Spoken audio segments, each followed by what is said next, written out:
A massive wave of job cuts are currently underway at health agencies across the nation, and that includes many at the World Trade Center program, which treats 9/11 first responders and survivors. And Fox 5's Kendall Green has more on the cuts and the reaction they're now receiving from 9/11 families. Kendall. Hey, good evening, Natasha and Bianca. Advocates who rely on the program call this move by the Trump administration reckless and inhumane. They say it will gut the agency overseeing the World Trade Center health program, affecting the more than 140,000 people who rely on its resources.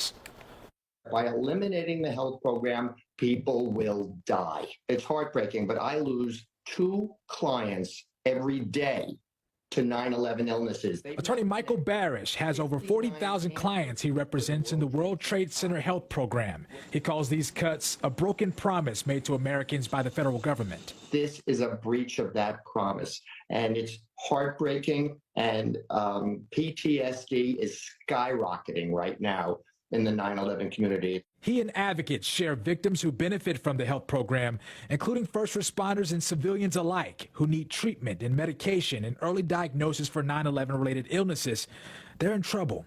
They believe it's almost certain doctors won't be afforded the opportunity to help fight the impact of toxins spread at ground zero during 9/11. If you're a first responder or a civilian who lived or worked in Lower Manhattan after 9/11 and you have cancer, and you call up for an appointment, there's no one there to answer the calls. There's no doctors to treat you. The World Trade Center health program, since its establishment in 2011, has connected 69 different cancers to 9/11 toxins.